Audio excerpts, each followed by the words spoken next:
What's up, beautiful people? Today we're going to be checking out a video by Colonel McGregor. Is it Colonel or Colonel? Some people say it's Colonel, some people say it's Colonel. So please feel free to correct me.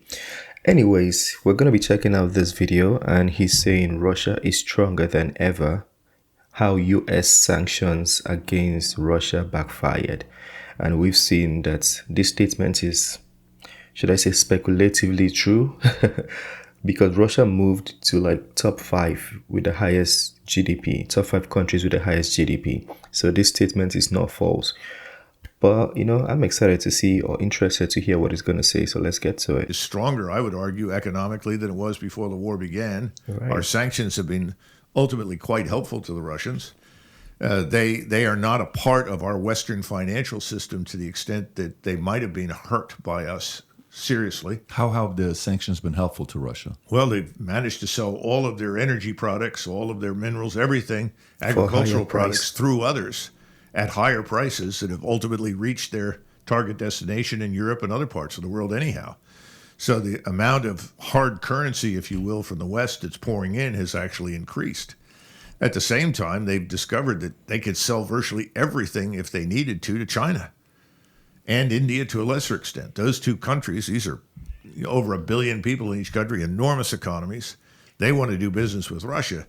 So the absence of the European market per se has not turned out to be this terrible experience that everyone in the West assumed it would be. Wasn't that a chess game a lot of people saw coming, because both India and China will never be self-sufficient on energy? Well, I suppose so. I don't know that anybody regarded it as a chess game, because the difference between Putin, whatever mistakes he made in terms of assumptions, shrink to insignificance next to the mistakes that we've made, I would argue. Because we made assumptions about Russia that were just completely wrong, just like the rest of the world. Number one, Russia is a backward economy that will collapse quickly if we sanction it. In other words, that they're not a true nation state in the Western sense. They don't have a developed economy. They can't survive. Yeah, we regarded it as some sort of mega island. Yeah. They don't have a real scientific industrial base. Now suddenly we see all of these factories in Russia running 24 hours a day, 7 days a week, producing ammunition, weapons, missiles, all these things we said they were going to run out of very, very quickly and couldn't replenish.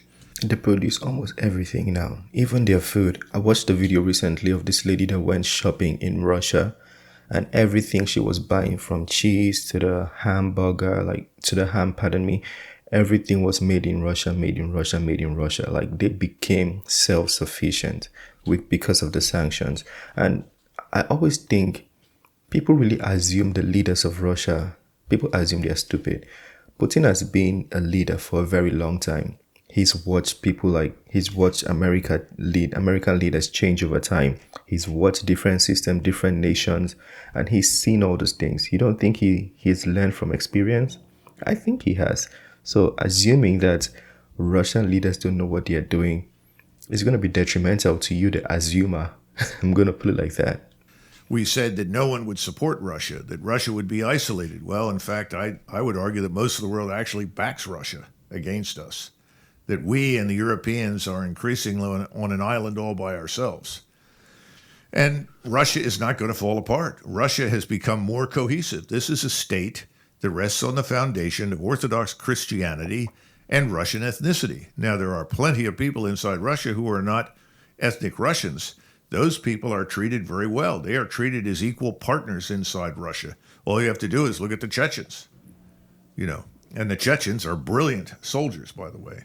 I keep hearing people say, well, they're not really that good. Well, you could not be more wrong. Those people are superb, and they are fiercely loyal. And by the way, if you go back to the Tsarist period, every Tsarist army had contingents in it that were Kazakhs, Uzbeks, Chechens, others, Turkic peoples, Tartars, working with them and fighting with them against whomever the enemy was, whether it was the Ottomans or the Austrians or whomever.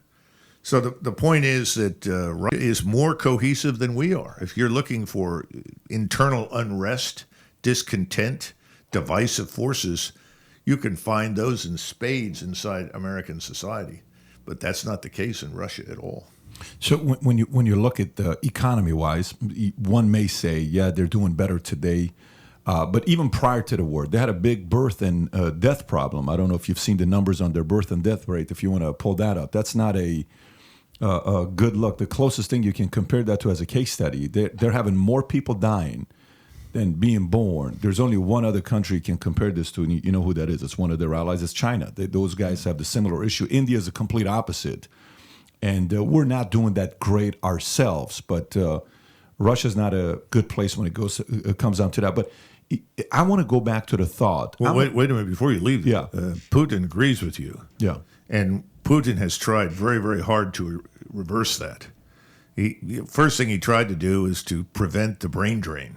Everybody with any talent or ability had been getting out of Russia since 1992. So he's tried to reverse that. I think he's had some success. He's tried to encourage people to have How, by the way, if you don't mind, how did he do the first one? I'm curious. basically by finding employment for scientists and engineers that otherwise had nowhere to go. He said, "Oh, we've got to find employment for these people so that we can keep them here. We have to reward them for their talent." I think he's done reasonably well there. When it comes to the rest of the economy, turning around this attitude that why should I bring 2 or 3 children into a world that's dominated by alcoholic men that are destroying themselves and committing suicide has turned out to be pretty tough. I think he's made some progress there. I think this war is going to help him enormously because I think the war is awakening a sense of Russian identity that is far, far stronger and greater than anything we thought existed. All you have to do is talk to the people that are inside Russia and ask Russians what they think. Everybody says, well, they're all afraid of Putin, so they're not going to tell you the truth. That's not true.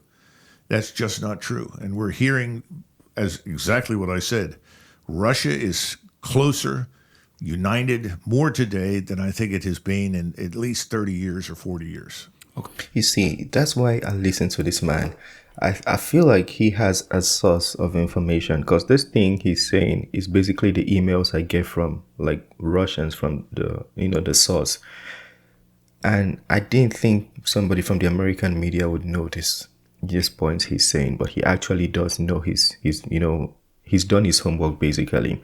And with regards to the birth rate, I think this is one of the reasons Putin is putting so much pressure on people who try to spread the LGBTQ agenda because he believes traditional values should be exalted and family values should be exalted. So this can reverse. So there will be another way he's trying to reverse that. Okay. So then as a competitor, whoever you go up against, you're going to do better if you put them as being overly calculating, meaning it's naive to just say it's a simplistic war. Let's just do this. This is what's going to happen. We're going to be this, right? Okay. For me, sometimes you know how an enemy forces you to do something to come out and say, see, I told you this is what they wanted to do the entire time. So, for example, I want to get your feedback on this. So, NATO is trying to do whatever they can to get Ukraine to be part of NATO. No, that's not what we're trying to do. No, that's exactly what they're trying to do. And this is why they promised us they would never do this. And now they're going to be doing this. Nope, that's not what they're doing. So he's pushing. And then all of a sudden, the article comes out from Guardian. If you want to show that article real quick, I think it's Guardian. You know which one I'm talking about. NATO accelerating the membership. Yep. NATO allies back fast-track membership for Ukraine. Says cleverly, U.S. Foreign Secretary says Ukraine has evolved quickly as Zelensky tells summit it can be engine of green growth. So all of this time that they're talking about this is now leading to, we have to use this as an opportunity to bring him into NATO. Then Putin's going to come out and say, well, I told you guys this was the entire intention, this is why I'm doing X, Y, Z, because I knew you guys were doing this. Is he that calculating of a guy that he's forcing his opponent and his enemy to expose their hand? Or is it just accidentally that this happened because he didn't think the war was going to last this long? I hesitate. You know what I'm asking? Yeah, I do. And I think the man's highly intelligent. And there is no doubt in my mind that he views what you just said as a welcome development, that his opponent is essentially revealing his hand, saying this is what we're really all about. But I do think at the beginning he still thought there was a degree of goodwill in the West that he could exploit. And there is none. That's what he's found out. Unpack that. I think because of his experience watching various administrations, remember he met with Bush, he subsequently met with Obama, and ultimately with Trump. Each time he was trying to understand us, trying to understand what we were about. And I think he listened to what was said in private, and he convinced himself that these people really aren't the enemy. You know, that they are unreasonably obsessed with or fascinated with NATO, which he doesn't see any reason for. I mean, quite frankly, you know, since he had, one of the things that's very funny is people say, well, he was going to invade Eastern Europe. Well, wait a minute. You told me back in March that his army was small and incapable, and now you're telling me he was always going to invade. I mean, which is it? It's a bunch of nonsense. So he wasn't going to invade. He wanted to do business with everybody badly, because he knows that if Russia is to continue to develop and grow, he needs technology. Most of the technology that he wants is in Germany. So Germany is enormously important to Russia and always has been. Well, now he's turning away because he's trying to substitute Chinese, Indian, and other economic powers for German cooperation. But the bottom line is that I think Putin miscalculated up front. There was no goodwill. He thought there was. And now he knows it. So what are you going to do about it, Mr. Putin? And I think the Russians are all standing around saying, okay, we like you. You've done a great job. You know, the army is ready. It's up and running. It's now large enough and strong enough to do what needs to be done. Mr. Putin, what are you going to do? Yeah. And the people are excited to be a part of the army. Like, again, I brought the video to the channel of somebody asking this young man if he wants to join the army or if he wants to be recruited. He was like, yeah, he's waiting. That if they come here, he's going to go. He said it with excitement. You know, makes sense. We're going to see how much of that was, you know, wasn't expecting it. He was just kind of going in to do it. And then now all of a sudden the hands are being shown. But let's look at the other side. You know, the other side is anytime it happens in sports, it happens in families, it happens in companies. Oh, look what's going on in Amazon. 6 of Jeff Bezos' C-suite executives all resigned on the same day. You know, hey, look at the Elon Musk today with Twitter. 1,250 employees resigned. That place is a civil war today, right? And they'll say things like this. And us as readers, we're not in it. We're like, oh, wow, shit's hitting the fan in, you know, Twitter. Shit's hitting the fan in this place. If you look at it where with Wagner Group, okay, Wagner Group, or you know, whatever they want to call themselves, these guys come out, and he's a billionaire himself. He's done well for himself. And, hey, our goal is to do this, and our goal is to do that. And then story comes out saying Putin disappears after Wagner coup, chaos, Daily Mail. Russian President Vladimir Putin has not been seen publicly since he addressed the nation regarding the Wagner Group failed putsch amidst rumors of Putin's flight to Tver region. U.S. Secretary of State Anthony Blinken, wonderful guy, by the way, noted cracks emerging in the Russian administration. Putin, in a pre-recorded message, termed the Wagner troops move as a stab in the back of our troops around the people of Russia. What we are facing now is a treason. Okay. And then obviously talks about who Yevgeny is and what he's done, all this stuff, which I'd love for you to talk about that as well.